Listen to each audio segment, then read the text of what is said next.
ಮೂಡಾದಿಂದ 48 ಅಕ್ರಮವಾಗಿ ಸೈಟ್ ಹಂಚಿಕೆ ವಿಚಾರಕ್ಕೆ ಸಂಬಂಧಪಟ್ಟಂತೆ 48 ಸೈಟ್ಗಳನ್ನ ವಶಕ್ಕೆ ಪಡೆದುಕೊಳ್ಳುವಂತ ನಿಟ್ಟಿನಲ್ಲಿ ಮೂಡಾ ಆಯುಕ್ತರು ಆದೇಶವನ್ನ ಮಾಡಿದ್ದಾರೆ. ಅಧಿಕಾರಿಗಳು ರಾಜಕಾರಣಿಗಳ ನಂಟಿದ್ದಂತವರಿಗೆ ಸೈಟ್ ಅನ್ನ ಕೊಡಲಾಗಿತ್ತಲ್ಲ, ಅದನ್ನ ವಶಕ್ಕೆ ಪಡಿಲಿಕ್ಕೆ ಆದೇಶವನ್ನ ಮಾಡಲಾಗಿದೆ. ಇವಾಗ ಕಂಡುಬಿಡ್ತಾ ಇದ್ದಾರೆ ಇವರೆಲ್ಲ 48 ಸೈಟ್ ಅನ್ನ ವಾಪಸ್ ಪಡ್ಕೊಳ್ಬೇಕು, ಅಕ್ರಮವಾಗಿ ಹಂಚಿಕೆ ಮಾಡಲಾಗಿದೆ ಅಂತೆಲ್ಲ. ಸಭೆಯಲ್ಲಿದ್ದಂಥವರಿಗೆ ಯಾಮಾರಿಸಿದ್ದಂತ ಅಂದಿನ ಆಯುಕ್ತರು ರಾಜಕಾರಣಿಗಳಿಗೆ ಯಾಮಾರಿಸ್ಲಿಕ್ಕಾಗತ್ತಾ?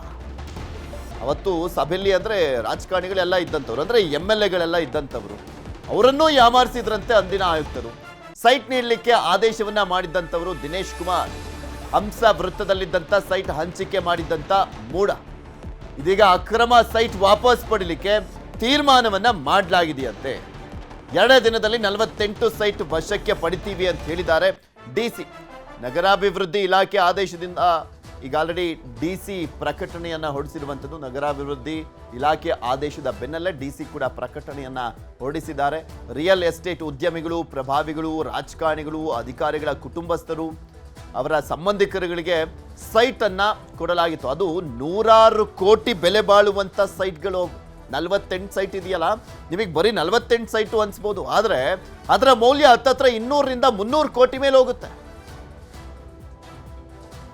ಇದ್ರ ಬಗ್ಗೆ ಇನ್ನಷ್ಟು ಮಾಹಿತಿಯನ್ನ ಕೊಡ್ತಾ ಹೋಗ್ತಾರೆ ನಮ್ಮ ಮೈಸೂರಿನ ಪ್ರತಿನಿಧಿ ಆನಂದ್. ನಮ್ಮ ಜೊತೆ ದೂರವಾಣಿ ಸಂಪರ್ಕದಲ್ಲಿ ಜಾಯ್ನ್ ಆಗಿದ್ದಾರೆ. ಆನಂದ, ಈಗ ಮೈಸೂರಿನ DC ಕೂಡ ಆದೇಶವನ್ನ ಮಾಡಿದ್ದಾರೆ 48 ಸೈಟ್ಗಳ ವಿಚಾರಕ್ಕೆ ಸಂಬಂಧಪಟ್ಟಂತೆ. ಬರೀ 48 ಸೈಟ್ಗಳು ಮಾತ್ರ ಅಕ್ರಮ ಆಗಿರುವಂತದ್ದ, ಯಾವ ರೀತಿಯಾಗಿ ವಾಪಸ್ ಪಡೆಯುವಂತ ನಿಟ್ಟಿನಲ್ಲಿ ಮುಂದಾಗಲಾಗ್ತಾ ಇದೆ, ಸೂಚನೆಯನ್ನ ಕೊಡಲಾಗಿದೆ? ಶ್ರುತಿ, ಮೂಡ ಬ್ರಹ್ಮಾಂಡ ಭ್ರಷ್ಟಾಚಾರಕ್ಕೆ ಸಂಬಂಧಿಸಿದಂತೆ 50-50 ಅನುಪಾತದಲ್ಲಿ ಒಂದೆಡೆ ಅಕ್ರಮ ಆಗಿದೆ, ಮತ್ತೊಂದು ಕಡೆ ಏನು ಚಾಮುಂಡೇಶ್ವರಿ ಸರ್ವೋದಯ ಸಂಘ ಅಂದ್ರೆ ದಟ್ಟಗಳ್ಳಿ ಸರ್ವೆ ನಂಬರ್ 15/12, 27/12, 34, 32, 38/12 ಹಾಗೂ 41/12 ಟೋಟಲ್ ಸುಮಾರು 27 ಎಕರೆ ಭೂಮಿ ಪೃಥ್ವಿ ಇದು. ಈ ಭೂಮಿಯಲ್ಲಿ ಸುಮಾರು ಸಾವಿರಾರು ಸೈಟ್ಗಳನ್ನ ಮಾಡಬಹುದು. ಅದರಲ್ಲಿ 48 ಸೈಟ್ಗಳನ್ನ ಅಕ್ರಮವಾಗಿ ಹಿಂದಿನ ಆಯುಕ್ತರಾಗಿದ್ದಂತ ದಿನೇಶ್ ಕುಮಾರ್ ಅವರು ಹಂಚಿಕೆ ಮಾಡಿದ್ದಂಥದ್ದು. ಅಂದ್ರೆ 2023ನೇ ಇಸ್ವಿಯಲ್ಲಿ 21/3/2023ರಲ್ಲಿ ಸಭೆಯಲ್ಲಿ ನಿರ್ಣಯ ಮಾಡಿದ್ದೇವೆ ಅಂತ ಸುಳ್ಳನ್ನ ಹೇಳಿ, ಅಂದ್ರೆ ಬಿಜೆಪಿ ಸರ್ಕಾರ ಇದ್ದಂತ ಸಂದರ್ಭದಲ್ಲಿ ಸುಳ್ಳು ನಿರ್ಣಯವನ್ನ ಮಾಡಿ, ಕಾಂಗ್ರೆಸ್ ಸರ್ಕಾರ ಬಂದಂತಹ ಸಂದರ್ಭದಲ್ಲಿ ಅಲ್ಲಿ ನಿರ್ಣಯ ಆಗಿದೆ ಅನ್ನುವಂತಹ ಸುಳ್ಳು ದಾಖಲೆಗಳನ್ನ ಸೃಷ್ಟಿ ಮಾಡಿ ಈ ಸೈಟ್ಗಳನ್ನ ಹಂಚಿರ್ತಾರೆ. ಇದು ಸುಮಾರು 400 ಕೋಟಿ ಬೆಲೆ ಬಾಳುವ ಸೈಟ್ಗಳು.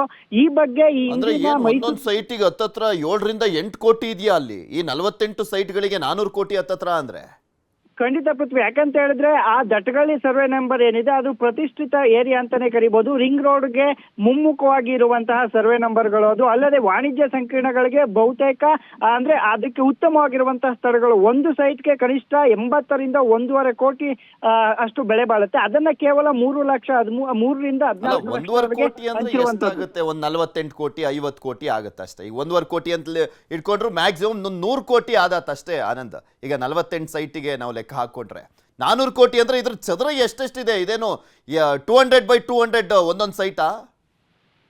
ಪೃಥ್ವಿ, ಟೋಟಲ್ 27 ಎಕರೆ ಬರುತ್ತೆ. ಅದರಲ್ಲಿ 17 ಎಕರೆಯನ್ನ ಇವರು ಸೈಟ್ ಮಾಡಿ ಹಂಚಿಕೆ ಪರಬಾರೆ ಮಾಡಿರುವಂತದ್ದು. ಅದರಲ್ಲಿ 48 ಸೈಟ್ಗಳನ್ನ ಹಂಚಿಕೆ ಮಾಡಿರುವಂತದ್ದು, ಇನ್ನುಳಿದ ಸೈಟ್ಗಳನ್ನ ಹಂಚಿಕೆ ಮಾಡಿಲ್ಲ. ಹಾಗಾಗಿ ಸುಮಾರು 400 ಕೋಟಿಗೂ ಅಧಿಕ ಮೌಲ್ಯಗಳ ಸೈಟ್ ಹಂಚಿಕೆ ಏನಿದೆ ಅದನ್ನ ಈಗ ಏನು ಈ ಅಕ್ರಮದ ಬಗ್ಗೆ ಹಿಂದಿನ DC ಆಗಿದ್ದಂತ ರಾಜೇಂದ್ರ ಅವರು ಇದೇನೋ ಸೂಚನೆ ಕೊಟ್ರು ಆನಂದ್. ಅಕ್ರಮ ಮಾಡ್ದಂತವನಿಗೆ ಏನಂತೆ ಕ್ರಮ? ಅಕ್ರಮ ಆಗಿ ಸೈಟ್ ವಾಪಸ್ ಪಡ್ಕೊಂಡ್ಬಿಟ್ರೆ ಮುಗ್ದೋಯ್ತಂತ.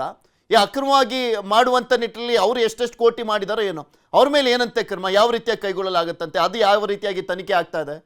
ಪೃಥ್ವಿ, ಇಲ್ಲಿರುವಂತಹ ಪ್ರಶ್ನೆಯೂ ಸಹ ಅದೇ. ಯಾಕಂತ ಹೇಳಿದ್ರೆ ಸೈಟ್ ಏನೋ ವಾಪಸ್ ಪಡ್ಕೊಳ್ತಾರೆ ಸರಿ, ಆದ್ರೆ ಈ ಅಕ್ರಮ ಮಾಡಿದಂತವ್ರಿಗೆ ಶಿಕ್ಷೆ ಏನು ಅನ್ನುವಂಥದ್ದು. ಯಾಕಂತ ಹೇಳಿದ್ರೆ ಈ ಅಕ್ರಮದಲ್ಲಿ ಬಹುತೇಕ ಭಾಗಿಯಾಗಿರುವಂತದ್ದು ಮೂಡ ಆಯುಕ್ತರಾಗಿದ್ದಂತ ದಿನೇಶ್ ಕುಮಾರ್. ಅವ್ರನ್ನ ಈವರೆಗೂ ಕೂಡ ಅವರ ವಿರುದ್ಧ ಯಾವುದೇ ಕೇಸ್ ದಾಖಲಿಸಲಾಗಿಲ್ಲ, ಅವರ ವಿರುದ್ಧ ಯಾವುದೇ ಕ್ರಮ ಕೂಡ ತೆಗೆದುಕೊಂಡಿಲ್ಲ. ಯಾಕೆ CM ಸಿದ್ದರಾಮಯ್ಯ ಸರ್ಕಾರ ಈ ಕ್ರಮ ತೆಗೆದುಕೊಳ್ಳಲು ಎಲ್ಲೋ ಒಂದು ಕಡೆ ಹಿಂದೇಟು ಆಗ್ತಾ ಇದೆಯಾ ಅನ್ನುವಂಥದ್ದು. ಕೆಲವರ ಆರೋಪಗಳ ಪ್ರಕಾರ ಈ ಹಿಂದೆ ಯಾರ್ದೋ ಸರ್ಕಾರದ ಬಹುದೊಡ್ಡ ಕೈ ಇದೆ ಅನ್ನುವಂಥದ್ದು.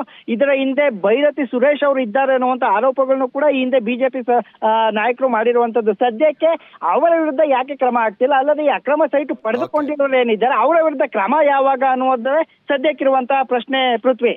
ಓಕೆ, ಧನ್ಯವಾದ ಆನಂದ್ ನಿಮ್ಮೆಲ್ಲ